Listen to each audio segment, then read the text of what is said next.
بسم اللہ الرحمن الرحیم۔ آپ کی خدمت مقدس میں اس آیہ وافی ہدایہ کا انتخاب کیا گیا کہ اس سے پہلے بھی علماء اعلام ذاکرین اعظام بیان کر چکے۔ آیت بہت مشہور ہے، پیغام بہت معروف ہے، بالکل ایسا محسوس ہوتا ہے جیسے گلدستہ قرآن میں یہ پھول آج ہی کھلا ہوا ہے۔ جتنی بار قرآن کو پڑھیے ہر مرتبہ قرآن کی تازگی ہے، اور تازگی اور بڑھ جاتی ہے جب ولایت کی خوشبو محسوس کی جانے لگے۔ اور اس مناسبت سے کہ ماہ مبارکہ رمضان میں ایک آیت قرآن کی تلاوت کا ثواب باقی تمام 11 مہینوں میں پورے ختم تلاوت قرآن کے برابر ہے۔ ایک آیت اور ایک ختم قرآن، اور کیا شان ہے لیلۃ القدر کی۔ شاید کہ میں ساری زندگی فضائل مولا بیان کرتا، اگر کہاں 1000 مہینے مجھے ملتے، اور کہاں کوئی ایک ذکر فضیلت میرا 1000 مہینوں سے افضل ہوتا۔ اس شب قدر نے قدر فضیلت علی کو بڑھا دیا۔ میں الفاظ پلٹ دیتا ہوں، فضیلت علی کے بیان نے شب قدر کو قدر دے دیا ہے۔ لیلۃ القدر خیرم، اگر نماز کا ثواب تو خیرم من الف شہر، اگر آج کی رات میں ذکر خدا کا ثواب تو خیرم من الف شہر، آج کی رات میں اگر صلہ رحمی کا عنوان تو خیرم من الف شہر، اور آج کی رات میں اگر محبت علی میں کوئی بیان تو خیرم من الف شہر، برابر نہیں، 1000 مہینوں سے افضل ہے آج کی رات کا عمل۔ اللہ اکبر۔ شاید یہ بات سمجھنا آسان نہ ہوتی، کیسے ہو سکتا کہ ایک رات کا کوئی عمل 1000 مہینوں سے افضل کیسے ہو سکتا؟ ہم تو ترازو ایسا رکھتے ہی نہیں جس میں کوئی عمل اتنا وزنی ہو جائے، مگر روایات نے اس کو سمجھانے کے لیے بھی حسن اتفاق دیکھیے، مثال دی تو ضربت علی کی دی ہے۔ اور ایسی مثال شاید ضربت علی کے علاوہ آپ کو کوئی اور ایسی مثال نہ مل سکے۔ ہو سکتا ہے عالم اسلام میں لشکر ختمی مرتبت میں بہادر بھی ہوتے ہوں، ہو سکتا ہے وہ جنگ بھی کرتے ہوں، ہو سکتا ہے ان کی تلوار بڑی مضبوط ہوتی ہو، مگر کسی تلوار کی ایک ضربت کو مقام نہ مل سکا۔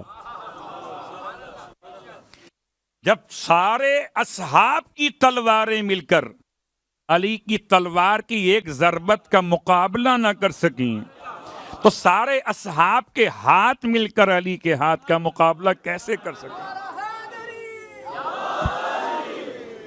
مسئلہ مولائے کائنات کے فضائل کو سمجھتے ہوئے اس آیت کا انتخاب، اور آیت کے انتخاب سے پہلے آپ کی خدمت میں 2-3 جملے عرض کر دوں۔ عجیب اتفاق ہے کہ اس ماہ مبارک کی اہمیت کے اعتبار سے 3 راتیں، اور 3 راتوں کا حوالہ لیلۃ القدر۔ پروردگار عالم نے سورہ مبارکہ انا انزلنا میں 3 مرتبہ ہی لفظ لیلہ کا انتخاب کیا ہے۔ انا انزلناہ فی لیلۃ القدر، 1، وما ادراک ما لیلۃ القدر، 2، لیلۃ القدر خیر من الف شہر، 3۔ نہ 3 سے زیادہ اور نہ 3 سے کم۔ یہ 3 راتیں کیوں ہیں؟ تفسیر نور الثقلین میں روایت امام جعفر صادق علیہ الصلوۃ والسلام سے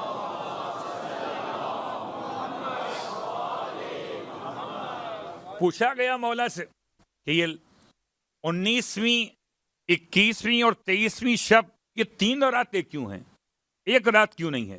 فرمایا لیلۃ 19، 19ویں شب التقدیر، و لیلۃ 21 اور 21ویں شب الابرام، و لیلۃ 23 اور 23ویں شب الامضاء۔ فرمایا تینوں راتوں کا الگ الگ عنوان ہے. پہلی رات شب قدر میں 19ویں شب. یہ کیوں ہے کہ التقدیر، آج کی رات میں تقدیر ہے. تقدیر کا مطلب تنظیم ہے. تنظیم کا مطلب سارے آپ کے ہمارے معاملات خدا کے سامنے ترتیب سے رکھے جا رہے ہیں. سمجھانے کے لیے بات کر رہا ہوں، اور اگر اس کو سمجھانے کے لیے مثال دوں تو پریشان نہ ہوئیے گا.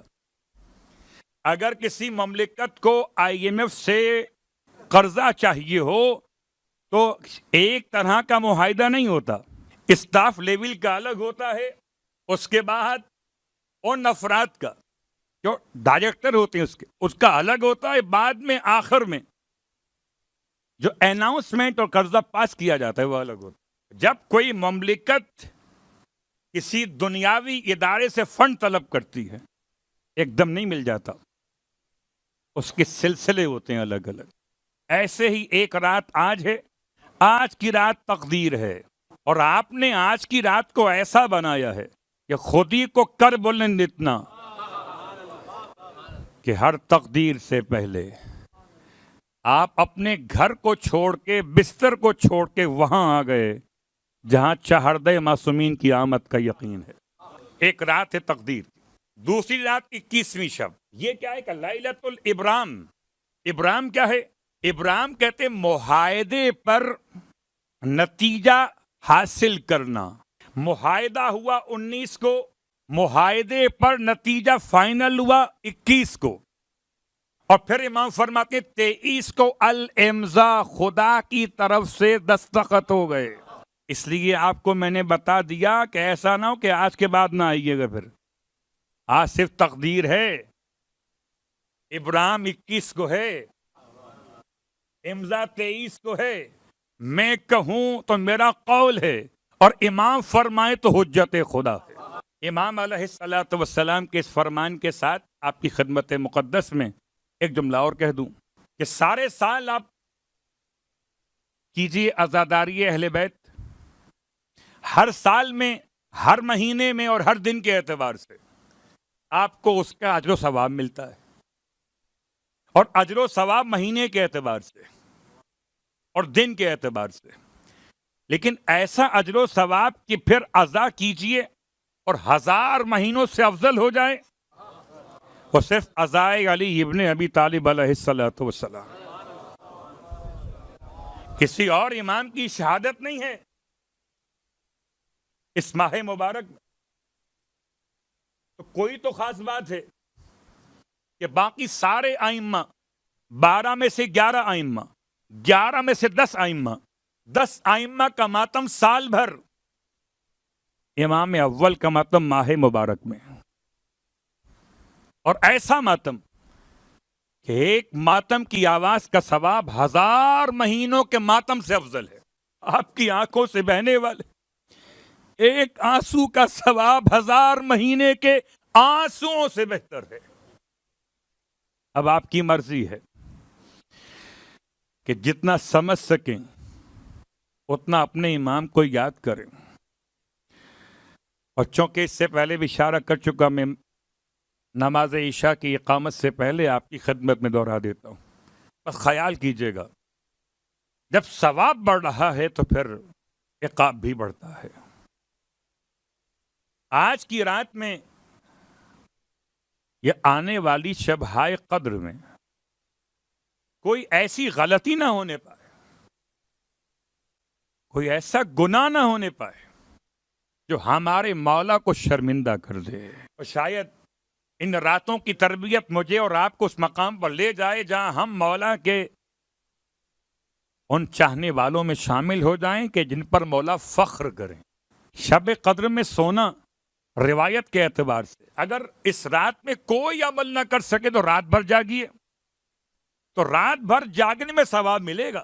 کیا ملے گا؟ کہ خدا اس رات میں جاگنے کی برکت سے تمہارے گناہ بخش دے گا. کتنے بخشے گا؟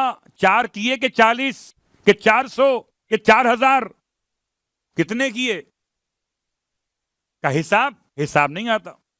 کہ اگر آسمان کے ستاروں کی تعداد کے برابر ہوں تب بھی خدا بخش دے گا.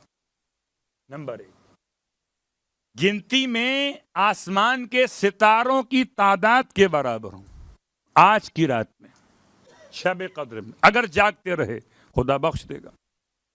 اور اگر وزن کے لحاظ سے دیکھیے تو کہ پہاڑوں کے وزن کے برابر ہوں آج کی رات میں اگر جاگتے رہے تو خدا بخش دے گا. تیسرا، اگر پھیلاؤ میں دریاؤں کے پھیلاؤ کے برابر ہوں تو خدا آج کی رات میں تمہارے گناہ بخش دے گا. بات واضح ہو رہی ہے؟ صرف جاگنا ہے. کوئی مجھے بتائے کہ آج کی رات سونے والے کو کیا ملے گا؟ صلوات پڑھیں محمد والے محمد.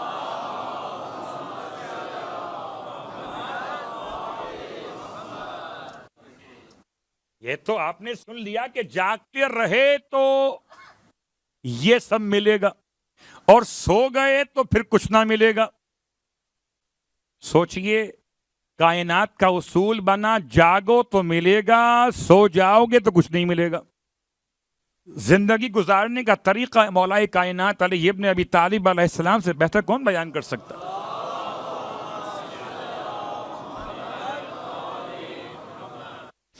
بس ایک جملہ 4 جملوں میں سے پیش کرتا ہوں آج، باقی باتیں کل. فرماتے ہیں مولا اوصیکم بخصال، میں تم کو وصیت کرتا ہوں چند صفات کے بارے میں. خصال کہتے ہیں خصلت کی جمع کو، صفات، کوالٹیز. میں تمہیں وصیت کرتا ہوں ایسی صفات اور کوالٹیز کے بارے میں کہ اگر ان کو حاصل کرنے کے لیے تمہیں اونٹوں کو دوڑانا پڑے تو دوڑا کے حاصل کر لینا. ان کوالٹیز کو حاصل کرنے کے لیے اگر تمہیں اتنی محنت کرنی پڑے، اس دور کی بات، اونٹ دوڑتے نہیں ہیں.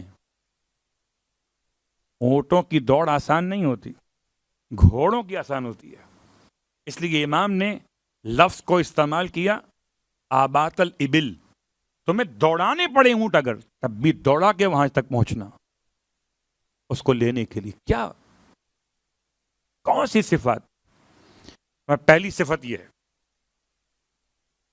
لا یرجون من احدا منکم الا ربہ، کہ تم میں سے کوئی بھی کسی سے امید نہ باندھے سوائے اپنے پروردگار کے. یہ جملہ اگر سمجھ میں آ جائے تو ہمارے 99% شکوے شکایتیں ختم ہو جائیں گی. جب امید ہی کسی سے نہ رکھی جائے تو پھر مایوسی کسی سے کیسے ہوگی؟ بھائی نے کچھ نہیں کیا، بہن نے کچھ نہیں کیا، بیگم نے کچھ نہیں دیا، بچوں نے کچھ نہیں کیا، یہ سب باتیں آپ کی ختم ہو جائیں گی. امید کس سے؟ اللہ سے. یہ کون کہہ رہا ہے؟ اللہ کا ولی، ولیوں کا سردار، اماموں کا باپ کہہ رہا ہے کہ تم میں سے کوئی بھی شخص کسی سے امید نہ رکھے. لا یرجون الا ربہ. اب اس کے بعد بیٹا اگر خدمت میں آ گیا، بہن خدمت میں آ گئی، بھائی محبت میں آ گیا تو سر آنکھوں پہ رکھیے، لیکن امید نہ رکھیے. امید صرف ذات خدا سے رکھیے. بس آج کی حد تک امید پہ بات روکتا ہوں، باقی باتیں انشاءاللہ کل.